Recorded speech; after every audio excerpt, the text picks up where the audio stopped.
Yeah, Okay. Good morning, one and all, and welcome to the webinar on CRISPR or Cas9 genome editing, a powerful technology for genetic alteration in diverse organisms by Dr. K.C. Bansal, a former director, National Bureau of Plant Genetic Resources, ICAR, New Delhi. I'll be giving some introduction about Association of Fungal Biologists. The Association of Fungal Biologists, that is AFB, in association with SIS College of Arts, Science and Commerce Science, Mumbai, is a scientific body dedicated to advancing mycology and supporting mycologists worldwide. Established in April 2022, the association aims to bring together experts and enthusiasts in the field of mycology with the broad objective of promoting and disseminating knowledge across various aspects of fungal science. A major focus of AFB is on biotechnological potential of microfungi and macrofungi for human welfare. The association fosters collaboration, idea exchange, and exploration of innovative approaches to harness the potential of fungi. This in turn advances our understanding of their role in addressing global challenges, sustainability, and overall well being. Currently, AFP has a growing membership of over 300 plus professionals, researchers, and students with expertise spanning fungal taxonomy, phylogeny, ecology, pathology, physiology, genetics, molecular biology, forestry, biotechnology, and other allied fields. The association serves as a dynamic platform for networking, sharing cutting edge research, and inspiring new contribution to the field of mycology. About the annual meetings, the first annual meeting was held in Mumbai in December 2023. The second annual meeting was held in Pune, that is October 2024. The third annual meeting, along with the AGM, will happen in 2025 December 4th to 6th in Kolhapur, India, Maharashtra. AFP is not limited to the Indian subcontinent and actively welcomes international mycologists to join and contribute to the advancement of fungal research. We encourage you to become a part of the Association of Fungal Biologists and take the advantage of webinars, conferences, and other scientific activities that foster knowledge sharing and innovation in mycology.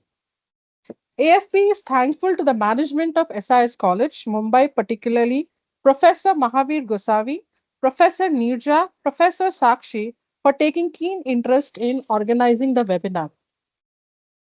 It's my pleasure to introduce our today's speaker, Professor K.C. Bansal.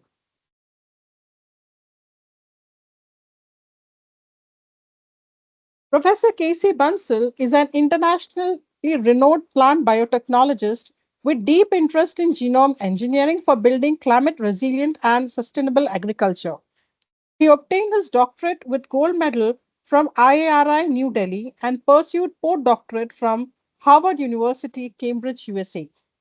He worked as a visiting scientist in Rutgers University, USA, under the aegis of Rockefeller Career Biotech Fellowship. Currently, Professor Bansal is adjunct professor at the Center of Crop and Food Innovation, Murdoch University, Perth, Australia, and serves on the board of directors of Global Plant Council, board of trustees of MS Swaminathan Research Foundation, Chennai, and on the Research Advisory Council of IARI, New Delhi. He is the chairman of NESF's Technical Advisory Committee of the National Network on Genome Editing in Plants. He is the first recipient of the prestigious Norman Borlaug Chair, selected in 2010, a position equivalent to the university vice chancellor. Professor Bansal served as the elected secretary of the National Academy of Agriculture Science, India, in 2021 to 2023, as director of Premier ICAR Institute, National Bureau of Plant Genetic Resources, Department of Agricultural Research and Education, Government of India, New Delhi, from 2010 to 2016, and he was elected as the vice chair from Asia for the 15th regular session of the Commission of Genetic Resources for Food and Agriculture of the United Nations from 2013 to 2015.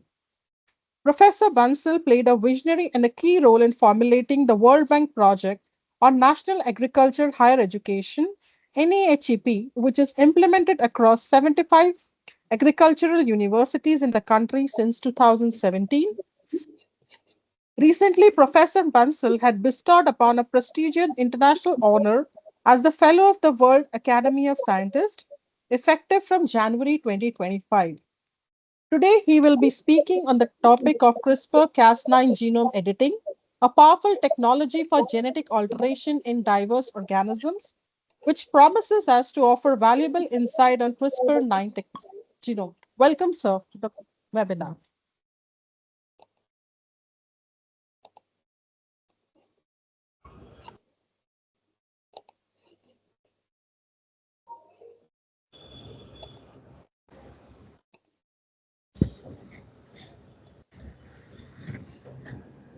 Thank you very much, and good morning to all of you. Can you hear me well? Yeah. Yes, yes, sir, you're audible. And can you please see my slide on the... Yes, sir, it's Yes. visible. Yes. Is it on a full slide mode?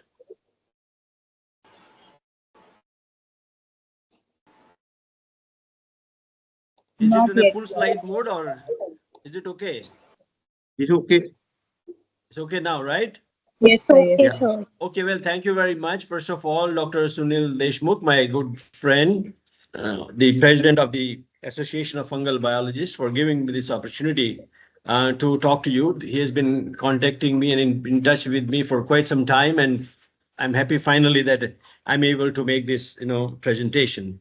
Though it was also slated last week, but somehow I was not well. Actually, I still feel I'm not too healthy because of some issues, but nevertheless, today I had promised to Dr. Sunil Deshmukh, and I'm very happy to be here with you all to make this presentation. And as has already been mentioned, I'm very pleased with doing and undertaking some of these national webinars, for the benefit of all the scientists, researchers, and students. It's a wonderful opportunity for all those honorable members, esteemed members of the association to come to know what's happening around the world, whether it may or may not directly be of interest to them or in their own area of research, but nevertheless, they can always know, and we should be in touch with as scientists with the latest developments. So with this little background, and once again, I thank Dr. Sunil Deshmukh. The topic he assigned to me is CRISPR-9 genome editing. And CRISPR-9 genome editing is emerging as a powerful technology for genetic alteration in diverse organisms. And before I go further, I must tell you that my knowledge of fungal biology is only this, that I know Dr. Sunil Deshmukh, and who happens to be the president of the Association of Fungal Biologists. That's my only interaction and knowledge I have on fungal biology, because I know one of the world's best fungal biologists. I think that's the credit I take. And but while going through this presentation, because my expertise is on plants, and I'll be, of course, talking about plants, but the technology, I'm sure, is the same. Whether it is in plants, bacteria, or even in human beings, somatic cells, as has been done around the world. So I'll try to, actually start with, for the benefit of the students, about the recombinant DNA technology. But because many of the students still sometimes have questions, they ask me about this technology and it is relationship with biosafety regulation, of any organism which goes through genetic engineering or genetic modification through these tools. And then I will, of course, try to tell you a little bit about genome editing, the basic technology, the basic tool, and how we are applying it in plants. And then, of course, it can be applied any big way, and already there's a lot of work going on, in fungal biology for various applications. So to start with, I will go to the next slide, and that is, 1970 marked the emergence of a new discipline. This is what I'm sure the students would like to know, that new discipline which took birth in 1970s called molecular biology. And it started with, the cracking of the double helix DNA structure, followed by discovery of certain restriction enzymes and modifying enzymes, restriction enzymes which can cut the DNA, modifying enzymes or ligases which can join the DNA together. And then 1970 onwards, then there was a beginning of the laboratory applications of molecular biology. And that actually gave birth to, we call them as today, recombinant DNA techniques. And what is this so exciting about it? That time, Paul Berg, who got a Nobel Prize, you all know, was able to clone a piece of, this lambda DNA, as shown here, in this SV40, simian virus vector, as shown here. So this vector was cut open, as you can see here, and then this piece was ligated here. So this was the wonder which that time in 1970s took place by cloning of this fragment of DNA into altogether a new DNA of a different organism. So therefore, this recombinant DNA techniques were utilized for genetic engineering, we call it as, which allows insertion of a fragment of DNA containing one or more genes. DNA, nothing but we are talking about when we talk of application, genes. And that insertion of this fragment of DNA or genes into another DNA with the aim of modifying the genome of living organisms. So this is one organism and this is another organism. And therefore we call it as word recombinant, because you recombine the DNA of two different organisms, and therefore the first genetically modified organisms were developed. But that time, in fact, this is another angle to it is that recombinant technology, while they were successful, but then few of the scientists decided whether the combination of these DNA sequences from different species, different organisms, which are even unrelated altogether, will result in new types of pathogenic organisms. So they had this kind of a fear, I would call it, in their minds, or a curiosity, and to really know whether we should go ahead with this technology or not.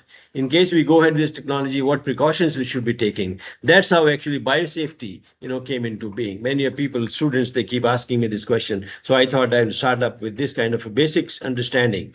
And this technology is something which we are using throughout, whether we talk of genetic engineering or genome editing.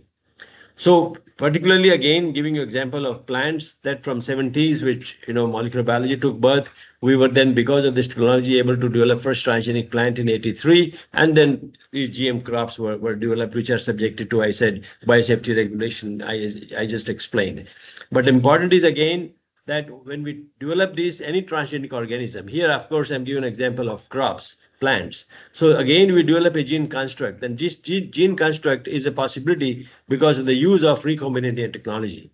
Basically, this is the coding sequence which you would like to transfer to any organism to make a new protein. For example, in case of plants, we want to insert a Bt gene from a bacteria to make a new protein, Bt protein. Because that Bt protein protects plants from insect pest damage. But here, while you take this coding sequence from bacteria, this promoter could be from any other organism. That's what rDNA technology is all about. Could be from a virus. And this terminator could be still from any other organism. So 3 different components and elements of a gene could be drawn from different organisms. We can then utilize them in making one whole gene construct. And that whole gene construct then is used for developing transgenic plant using either Bt gene or any other gene. Since we have used this recombinant technology, and there is a novel combination of genetic elements taking place here, 1, 2, and 3 from different organisms, these plants are subject to biosafety regulation, and that is globally so. We have international guidelines, and as a result of international guidelines, some national biosafety frameworks have been developed in different countries, including in India. So this is just the basic use of rDNA technology and its relationship with biosafety regulation. So today we are talking about genome editing. And genome editing, actually speaking, is bringing a revolution in the last about 10 to 12 years in the world. And in 2020, Emmanuela Charpentier, the scientist, from basically working in Germany, but from France, and Jennifer Doudna from University of California, Berkeley, Jennifer Doudna from USA, they both shared the Nobel Prize in Chemistry for discovering this technology, CRISPR Cas9 genetic Caesars, we call them. I'll explain it to you in subsequent slides about this technology. And then using these genetic Caesars, researchers can edit the genome of practically any living organism, because all living organisms, has got DNA. DNA, of course, have got genes, and those genes then are utilized for various, purposes, and you can use them or modify them for various applications for better growth. I'll explain it to you as I go further. So this is a wonderful technology, which actually speaking, while it was awarded Nobel Prize in 2020, but the technology was developed in 2012. by both these scientists. They were not collaborating any before, but during this time only they came in together to collaborate, and they did a wonderful job in collaborating and then developing this new technology. And this is all about this new technology. This new technology actually allows, first of all, introduction of a double-stranded break at a specific sequence in the genome. If this is the target gene in the whole genome, in a living cell, I'm talking about it. The cell could be any cell from any organism. So here, this CRISPR-Cas9, in fact, that's not shown here. CRISPR-Cas9, the Cas nuclease, will cut this particular double-stranded DNA of the target gene. So there is a cut. We do it precisely with the possibility of having a gRNA, guide RNA sequence, matching this particular target gene. And that guide RNA carries Cas nuclease along with it, which is endonuclease, which will cut, this particular double-stranded DNA, as shown here. So the guide RNA would identify the target gene. And since guide RNA has a complex made with Cas nuclease will cut it here, because it has got two domains which will cut both these strands, of this DNA, this nuclease. So now the question is, once this DNA, double-stranded break has occurred, now in the cell, this cannot stay like in this manner. It has to be repaired. So within the cell itself, it has its own machinery, of actually speaking, joining these cut pieces. Because this cannot stay in this cut manner for long. So it has a cellular machinery, that these two ends join through non-homologous end joining, they call it. And here in this cut join, in this cut end, some of the bases either will be deleted or they'll be added at random, inserted. So we call it as, actually speaking, as a result of this, the function of the gene, is disrupted. And that's what we want. Why we are cutting this target gene? Because there is a particular function, and I give you an example why you would like to cut it. So if there's any negative regulator affecting the growth of any organism, if you cut this, then the organism will grow better. And there are other applications which I will describe it to you as I go further. And this we call it as side-directed nuclease 1, SDN1. And another category is, now there is a gene, right? We don't want to cut it, but there are certain sequences in the gene here which we want to replace with our own sequences, which we find it will improve the function of this particular gene. So these particular sequences shown here in green, they are inserted, here as shown here, and the function of the gene is corrected. So therefore this can also give some better results, and we call it as edit side-directed nuclease 2. So and the third category is, just like in case of GM plants, I explained it to you, that this gene construct is inserted altogether. A new gene construct is inserted into that finally transgenic plant. If there are, like say, 20,000 genes, there'll be 20,001 extra gene added here, and this is what we do it in case of GM crops. But here as well, the same hypothesis that you develop a gene construct, and now you can insert it, when you do this insertion here, in GM crops. So this particular insert can get inserted anywhere at random onto the plant genome, anywhere, on any of the chromosome, any of the location of the locus of the genome. But here we can precisely determine that where this gene construct is going to be landed, and because and therefore exactly we can define a location, because we have a target gene where we can cut it, and at that cut end, this particular gene is inserted, and then we call it as insert, and then this becomes SDN3, side-directed nuclease 3, which is equivalent to GMOs. Why GMOs? Because in GMOs, we have got a foreign gene, and that gene is inserted entirely a new gene. Again, this could be again having 3 different components I explained to you before, and that can, so basically this is the same as we do with GM crops, except that it is, inserted here on a well-defined location as a result of this, targeted gene double-strand DNA creation. So therefore, particularly again, looking into with regard to the plant genome editing, SDN1 and SDN2. This SDN1 and SDN2 specifically, I explained it to you, they do not result in any novel combination of genetic elements. Genetic elements, I said here, when you develop a new gene construct altogether with, having these components from different organisms. But here, what you're doing is you only deleting the function of the gene, endogenous gene, native gene of the host plant or any organism. Here you are correcting the native gene of the host plant or any other organism. So basically, we are not inserting any new gene entirely altogether, foreign gene, and therefore SDN1 and SDN2, there is no possibility of any novel combination of genetic elements. Why I'm emphasizing here is novel combination of genetic elements is not there, because this is what attracts the biosafety of the end product, of any kind of organism, developed through genetic engineering or through genome editing. While this is, having a novel combination, SDN3, and therefore it is equivalent to GM crops, and this will attract, biosafety regulation. This must go through biosafety regulation. But we are emphasizing here this point, again in plants or even in other organisms,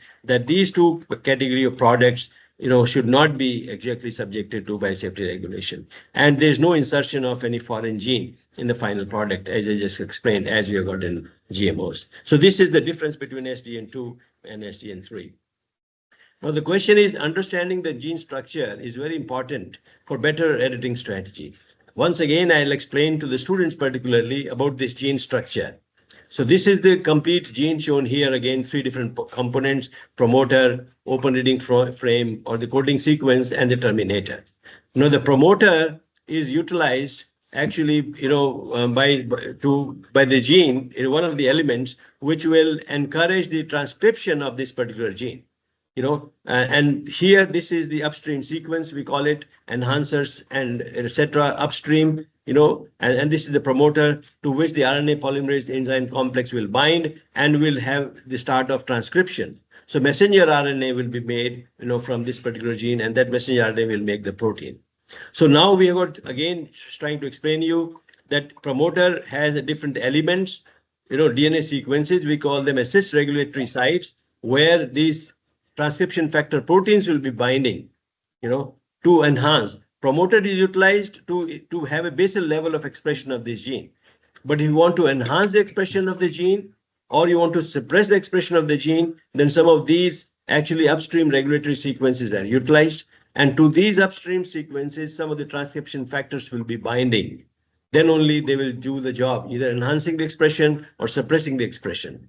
Whereas, again, promoter will initiate the transcription with the binding of RNA polymerase enzyme complex to the well-defined sequences here. So there is a general transcription binding promoters are used, but here these are specific one sequences which are well-defined sequences, just like you got well-defined sequences where the restriction enzyme will go and cut it. So like this, we have got here well-defined sequence in the DNA to which these enhancers or transcription factor encoding proteins or transcription factors will be binding, to enhance or repress the expression of this gene. So this part is very, very important to control the expression of the gene. Expression of the gene means to make the messenger RNA or not. And once messenger RNA made, of course, then it goes through the process of translation and proteins are made.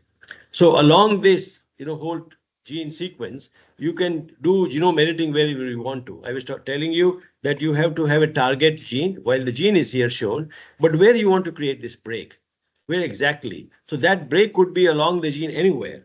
For example, the break could be to start with here. As shown here, you can add or delete any transcription factor binding site. Suppose you don't want this gene to express all the time, so you can delete, some of the, in the promoter sequence itself, some sequence to which the transcription factor will not bind anymore. So, or you can mutate a promoter, or you can insert a constitutive or a new inducible promoter by changing some sequences in the promoter. So this is the promoter part. You can play with it, and accordingly, whether you want to expression of the gene, yes or no, or you want to expression of the gene low or high, or you want the expression of the gene during day or night, etc., all can be actually, at your will. You can decide that, except that, of course, you completely should know which is the target gene and its whole function, and therefore you can only decide whether to mutate the promoter, or if you want to knock down the function of the gene, as I said before, here you can do that in the exonic region. You can make a point mutation if you want, or you can knock out the gene. At random, there'll be insertion and deletion, and if it is knocked out, the gene function is gone. So like that, you can try to make these changes, along the gene, and there's a lot of information available actually on the website, various companies. Okay, so now just trying to explain that you need to develop a construct, as I showed in case of genetically modified plants. You need to develop a construct for genome edited plants. Here, for example, this is the SG single guide RNA, which will be specific to the target sequence where it's going to bind. If this is the target gene, to that specific to that gene, you have got this sgRNA sequence design. That's how this technology works. And then you have got this Cas9, also part of this, which is again a bacterial gene. And these two both make a complex as shown here. This is the complex I was talking to you about it, that this Cas9 is the enzyme. And then this guide RNA has got these 20 nucleotides, which are matching to the target gene. So therefore, it goes and binds here and makes a cut, into the target gene as shown here. And that then cut is repaired as SDN1, SDN2, or if SDN3. And finally, it goes to the same procedure of developing a construct, then transformation into the plant or any organism for that matter, even for that matter, also the fungal species. You have to transform it and do final molecular analysis, whether this edit has occurred, whatever the edit you wanted, whether it has occurred by sequencing. And then you see the phenotype. In case of plants, we grow it in the field and we see the phenotype, and finally we develop, the improved crops. And this is what actually you will maybe understand a little better. Particularly I'm talking about here the SDN1, by why you want to knock out the gene. Gene knockout is something very important, for creating plants resistance, to diseases. Okay. Now there are certain susceptibility genes, S genes we call them. And they have been discovered as new sources of resistance. The presence of this susceptibility gene in a plant, or for that matter in any organism, if you know about it, and so that is causing susceptibility of that plant to a particular disease. So what if you knock down this, and these susceptibility genes, actually speaking, are highlighted, are hijacked. These susceptibility genes are hijacked by pathogens for their own survival and growth. I'll give you an example in case of rice, a beautiful example. Okay, and so if you're knocking out or loss of this function of this S gene leads to resistance. Okay, so if this gene is used as a kind of armory by these pathogens to eat away or take away sugars for their own survival, and as a result, plant becomes susceptible to the disease. So using genome editing, what if we can knock down SDN1, delete the function of this S gene, whether the plant will become resistant? It should. Okay, this is a susceptible cultivar, the presence of this S gene. Now, using SDN1, if you knock down this particular gene altogether, you can see here the plant becomes resistant, should become resistant, actually, if this hypothesis is correct. And that's what actually has been tested in case of tomato. There is a MLO locus, actually, which is conserved, which has got this S gene, which confers susceptibility to powdery mildew in not only tomato, several other plant species. So if this is the gene, which is the full length gene shown here as wild type, in the native plant. So if you knock down this particular gene, as shown here, in these plant 2, plant 8, plant 10, you can see here this particular part of the gene is deleted. About 48 bases have been deleted. And this is the wild type because of the presence of this full length gene, S gene. This is susceptible to powdery mildew. But when you knock out, this particular gene, in 3 different cases, it has been seen here, the plants become resistant. So this is genome edited. So this is very simple, except what is important is that you must know which is the target gene and what is its function, and then where you should do the editing, or you should do the editing as SDN1, SDN2, and even if you're doing SDN1, where along the gene you want to do it, as I explained to you before, depending upon your application. Now, this is another example in case of rice, where I said that some of these S genes, susceptibility genes, are hijacked by the pathogens. And here, this is a Xanthomonas oryzae. This Xanthomonas oryzae actually, if you can just, I'll explain it to you. Don't read all what is written here at the moment. I'll explain it to you. This is a rice cell, and which is not infected, yet.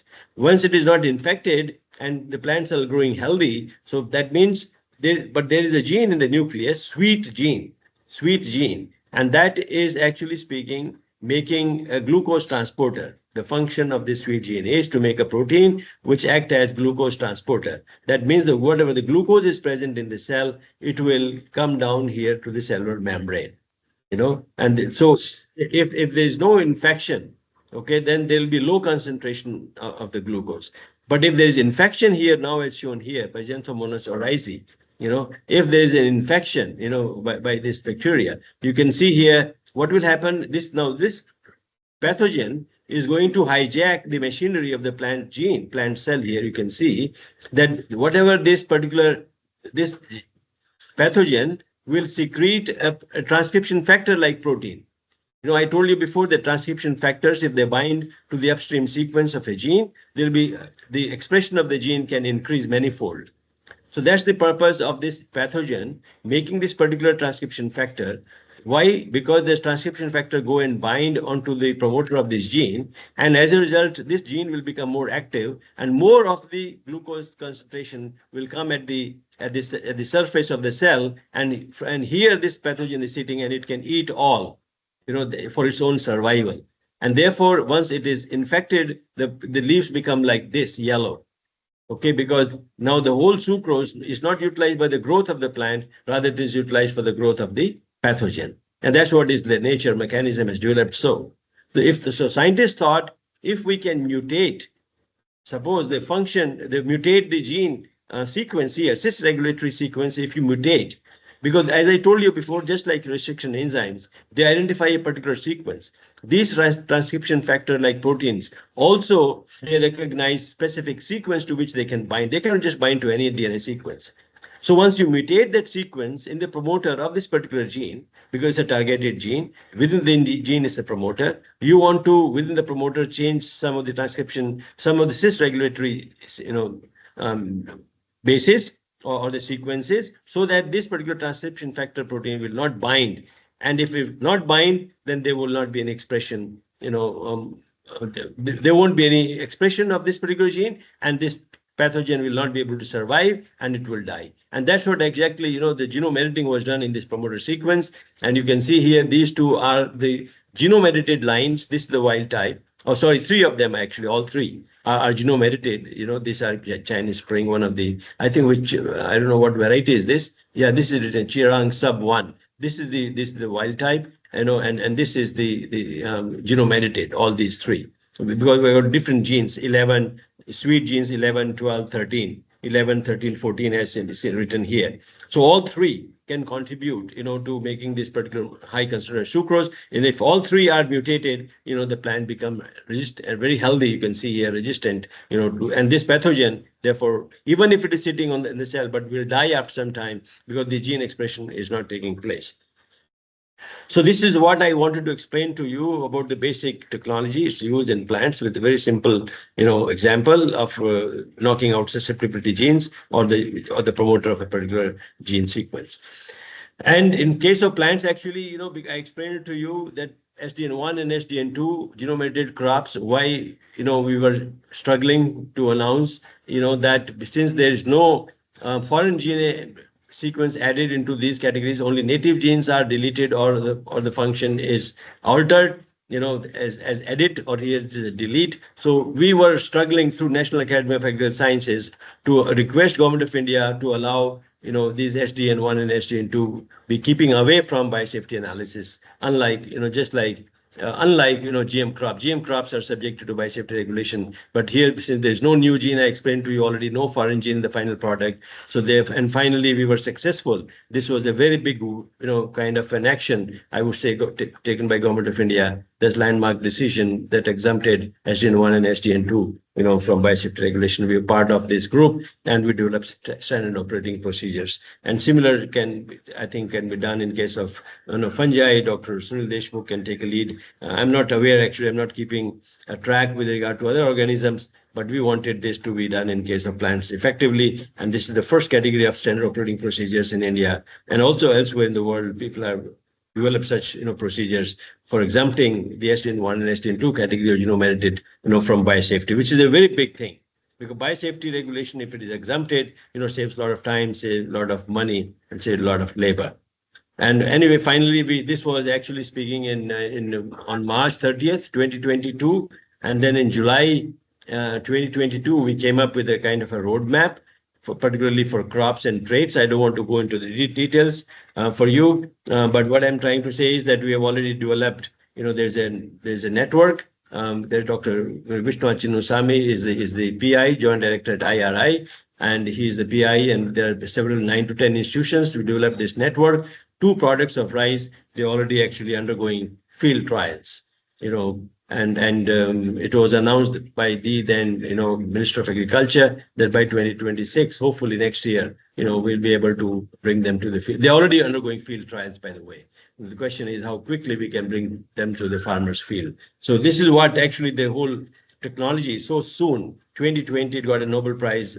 Only that time we started working. Already we have got these 2 kind of, and that 2 plants will be more complex, I believe, than the fungal species, and a lot, can be done even in fungal species for that matter. So now few more slides to tell you a little bit about the advancement of this technology. See, I told you that Cas9, okay, has the property, and it makes a double-stranded DNA cut. Now, if you engineer it, that it will not be used as endonuclease. It will not cut that sequence. However, it will be used to carry the sgRNA to a particular target site, but it will not cut. So therefore, utilizing, we call it a dead Cas9. Dead Cas9, no, cutting the double strand break in the DNA. It will only be able to carry the sgRNA to a particular target sequence of a gene, and then it can still be used. And if there are certain, activators are fused to this dead Cas9, and these activators, I told you, if they bind to the promoter, okay, and you want to enhance the expression of a target gene, so then, by using this technology, you can enhance the transcriptional activation manifold, of this particular gene. So therefore, this not only that you use them as SDN1, SDN2, or SDN3, where you need to have a cut, but this is another property altogether of this enzyme, that it can help you regulate or enhance the expression of a target gene through this particular mechanism, as I told, with the fusion of an activator with a dead Cas9. Similarly, if you use inhibitor as a fusion protein with this dead Cas9, the expression of the target gene can be reduced. And I'm just giving you one example here, in one of the papers, Nature Review, actually, wherein, these are the 3 different genes. They're individual genes, 1, 2, and 3, as written here. And all these 3 genes actually can help, if they overexpress, can help conversion of these particular embryonic fibroblast, to neuronal cells. This is already known. The functional genomics part you must know very well. That's important. Okay. So what these scientists have reported, that if you want to increase the expression of these 3 genes together simultaneously, using this promoter of these 3D genes, and then using these activators binding to this dead Cas9, so the expression of these 3 genes can be enhanced, and this conversion of one cell type to another cell type will occur. So what is written here is that fusion of dead Cas9 with viral protein 64, which acts as activators, there could be few of them, they activate the expression of these neuronal transcription factor genes. These are transcriptional factor genes, of these 3 genes, and they will then direct the conversion of this primary mouse embryonic fibroblast into neuronal cells. So one cell type to another cell type can also be changed with the increased expression of some of those genes, in a mouse system, as has been explained here. So this is another example I'm giving you, other than those 3 categories, SDN1, SDN2, and SDN3, that using CRISPR Cas9, you can even enhance the expression of the gene or repress the expression of a gene. And here in case of plants, actually, this has been used to repress the expression or to do the gene silencing of the 2 of the plant fungal pathogens.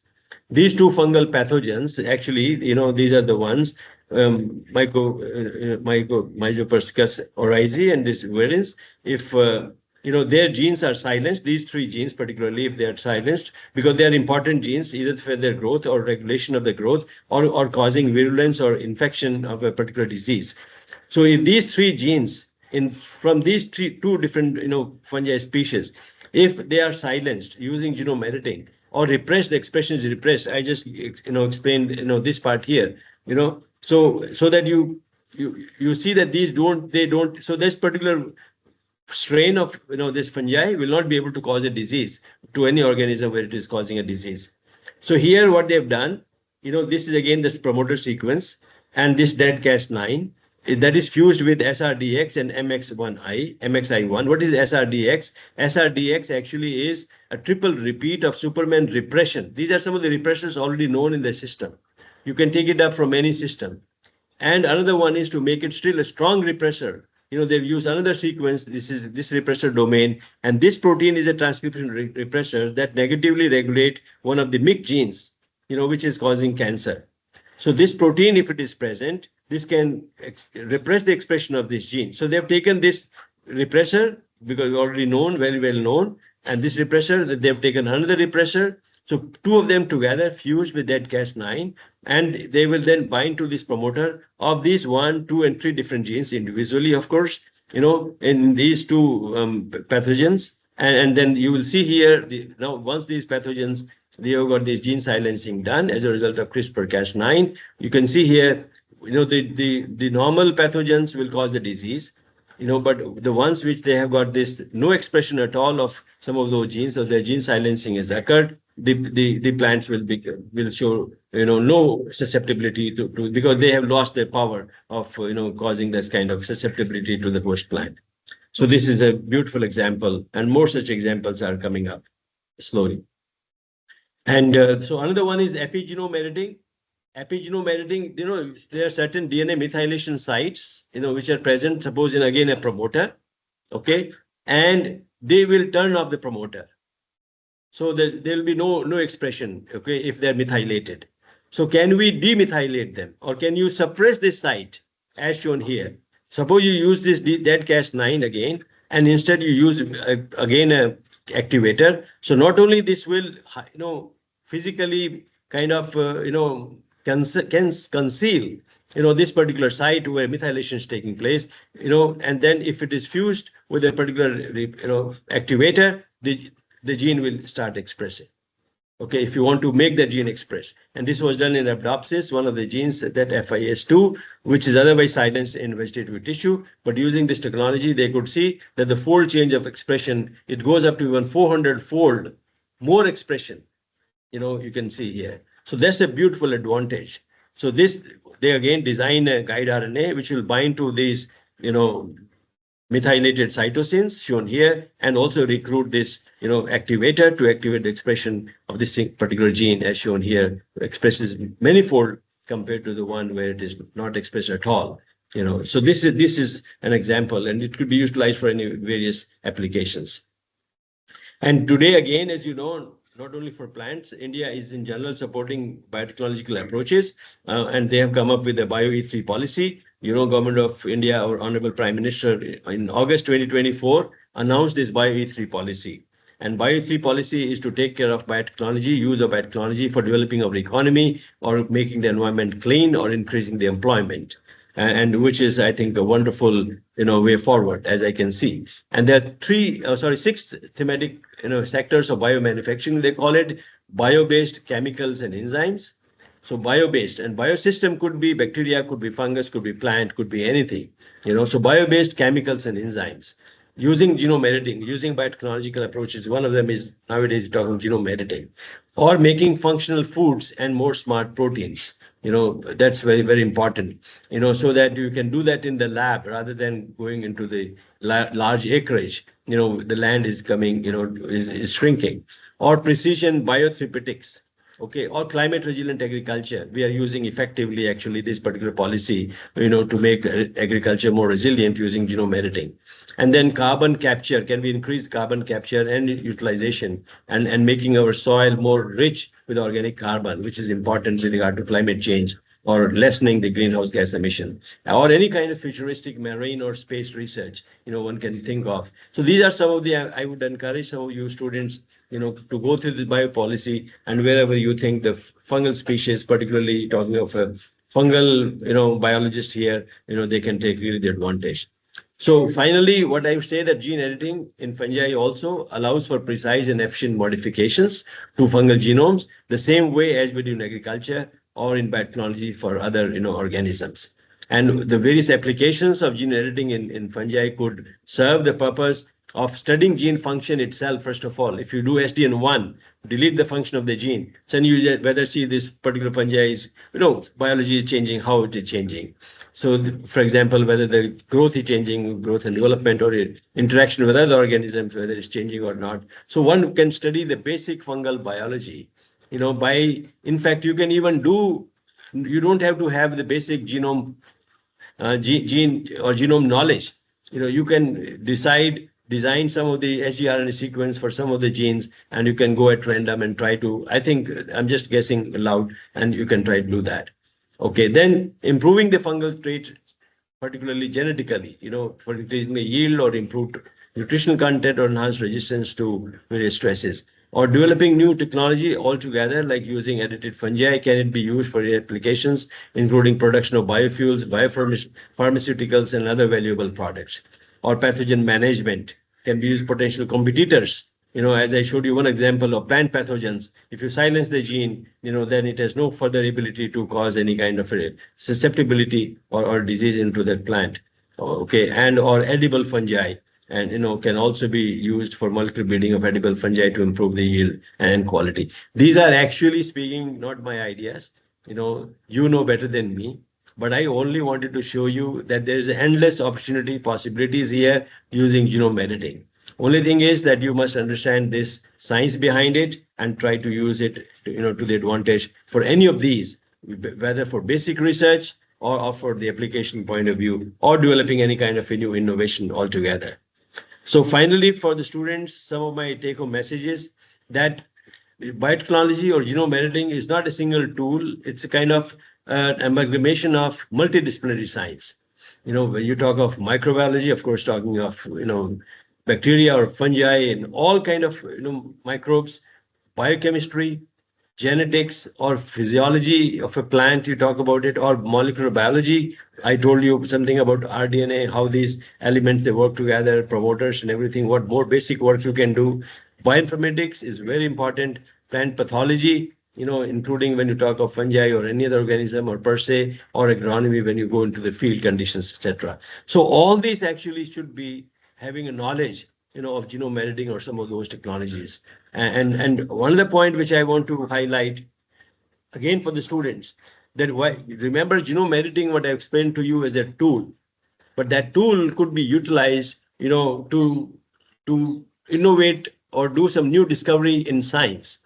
So you must not only run after learning the tool by itself, which is important. Of course, you must know about it, its basics, but then you must also know how this tool could be utilized for doing some basic work. As I told you, answer some of the basic questions, do some more innovation in science. That's more important again.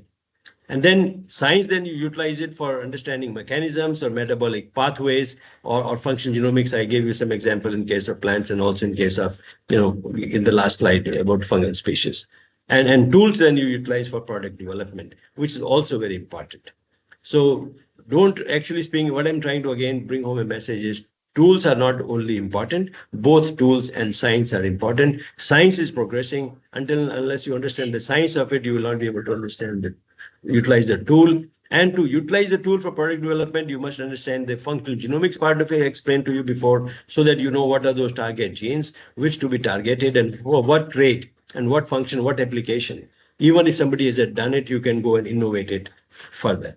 So this is actually thought to explain it to you, particularly for the student, because they ask me some questions wherever I happen to go and talk to them. So with this, I, of course, have got all the support even now after my retirement from ICAR, from National Academy of Agricultural Sciences, where I served as secretary for 3 years.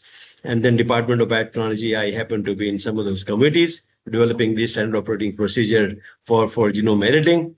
And also, I'm very happy that I had an opportunity to visit Innovative Genomics Institute, which was founded by Nobel laureate Jennifer Doudna. It's located in University of California, USA. In fact, few of us, from different parts of the world had an opportunity to visit her. We were invited, and we had a wonderful opportunity. And I had a pleasure of meeting Jennifer Doudna herself directly, and also having some kind of discussion, particularly with regard to climate resilient agriculture. She's not an agricultural scientist, but she's supporting us. She's supporting Asia, supporting India, supporting African countries, to a large extent for capacity building, training programs, etc., which is also very important. So I thank her and her institution for all this. So with this, I thank you all for your patient listening. And once again, I thank my good friend and Dr. Sunil Deshmukh for this opportunity. Though I'm not a fungal pathologist or fungal biologist at all, but since I was interested in talking to you as he had invited me, and I thought I can talk about the basics, I hope you have understood something. Whatever I talked to you about it, you could apply it, to any greater extent. I'm sure you will be able to do it. If there are certain questions, I'll be very happy to answer those questions. Thank you very much once again. Thank you. Thanks, Dr. Bansal, for that insightful and engaging session. Your expertise on Cas9 has given us a deeper understanding and sparked a valuable conversation. We truly appreciate your taking time to share your knowledge with us today. On behalf of AFB and SIS College, we thank you once again for being a part of this webinar and making it a success. We'll have one or two questions. The first question is for you, Saras. Are there some ethical concerns surrounding CRISPR-Cas9, like GMO plants? Yes, there are actually ethical concerns, particularly not in plants, but in human beings, in somatic cells, or in human beings in general. Like we're not allowed to do it in germline cells. So there are certain, ethical issues for sure there. And some of the issues, even in plants, people talk about it, or even other organisms are, while you're targeting a particular gene, for making an edit, but there could be off targets as well. There could be some of the genes which you're not targeting, could be many of them, where still this Cas9 can go and bind and create a deletion or whatever you want to do. So there are certain, we call them as off target mutations also taking place. So some of these concerns, though, are there, but particularly, in case of plants where we have more experience and we have developed the standard operating procedures, we have kept away off-target mutations altogether from our regulation. We do not talk about it at all, simply because we are not too much concerned, because there are already off-target mutations taking place through other methods for crop improvement. So as long as the phenotype which we are interested in, a particular trait, if we are able to get it through a particular mutation we are created in a targeted gene, we are happy with it. But in general, yes, there are ethical concerns, particularly more with animal sector or livestock, but not with plants, at all, including off targets. Thank you, sir, for the answer. Another question is, how can we use this CRISPR technology with the integration of AI tools? Are there certain AI tools available? Yes, I think that's a very good question. And some of those youngsters, those who know better than us, AI, and that is, what, this particular Cas9 is from a particular bacterial species, right? And this has been patented, Cas9 enzyme, this technology as such. So people are looking for new Cas9 enzymes for various reasons. One, it can increase the catalytic activity. Second, it can increase the specificity so that you don't even have those off targets. So it's so specifically cutting the sequence which we are interested in, the target gene. And third, that you can discover altogether a new sequence of this Cas9 having still the same catalytic and specific. So now what you want? Hello? Hello? We can There's hear. some disturbance? I There's can an hear you echo. clearly. Yeah, we can hear, but there's some echo. Yeah. But so what I'm saying is, therefore, there are three different ways, by which there's a possibility of engineering this Cas9 for three different applications. And AI can be very useful, that which particular base for targeting a particular amino acid out of the 3 codon, you would like to change it for various applications, increasing the efficiency, increasing the catalytic, or specificity, etc., or discovering entirely altogether a new gene sequence for Cas9 having the same properties of Cas9 as we're doing it. That's what I can immediately think of. So AI is very useful, can be very useful, and some people are already using it, I think. Thank you, sir. Next Yes. question is like for epigenomic editing, is it Yes. specific to certain plant groups or it can be used across wide plants? It can be used across any organism, cultivated plants, wild plants, land races, and I told you across various organisms, except you must know the basic background information on the genome, on the functional genomics part of it, so that you know which target gene you are going to target for which particular application, or including even basic studies to know the function of that particular gene. So this little bit of basic background, I give an example of, for example, those sweet genes. So some of the biochemists had done this good work long time ago. There are certain genes which, make the sucrose or glucose, transporters are activated with the application of this fungal, pathogen, or sorry, bacterial pathogens. So that could be then utilized. Then they could discover by screening so many different, these pathogens that certain protein factor which are secreted by this particular pathogen, which will go and bind to the promoter sequence. So what I'm saying is this basic background information is very important, and it could be applied not only for epigenome editing, for any application across organisms. So there's another question.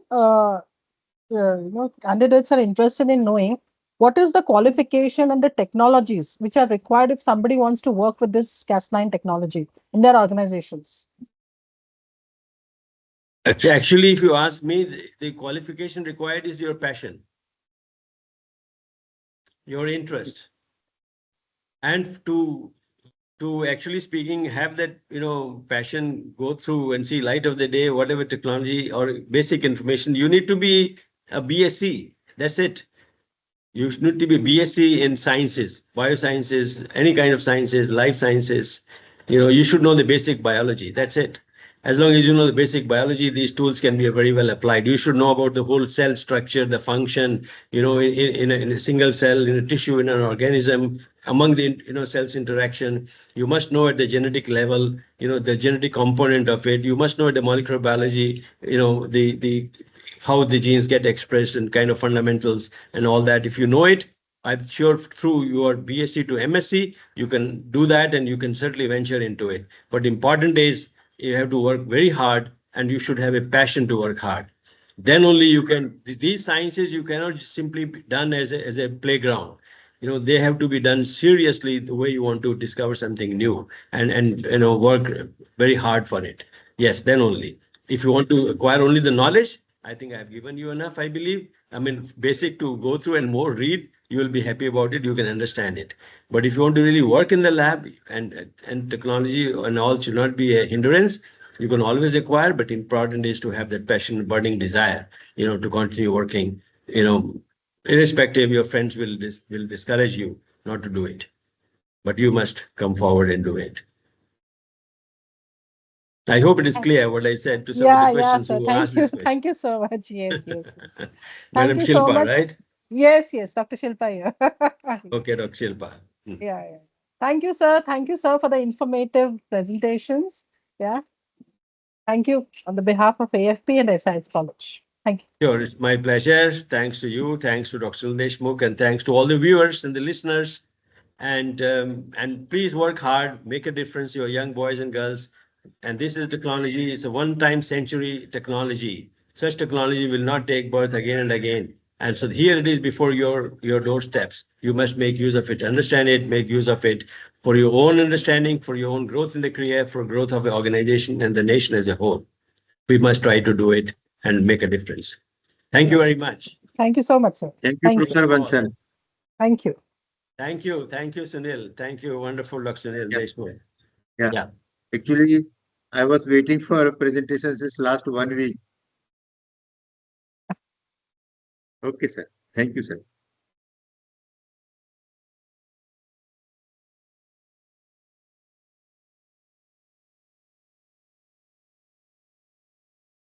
Anyway, I couldn't make it last week, as you know, but nevertheless, I'm happy I could make it today.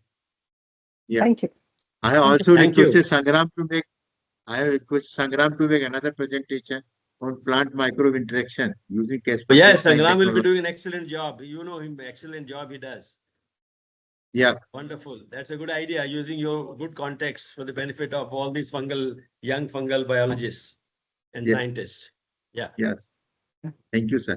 Thank you, sir. Thank Okay. you. Bye. Bye-bye. Bye. Thank you. Bye. Bye. Thank you. Bye. Thank you, sir.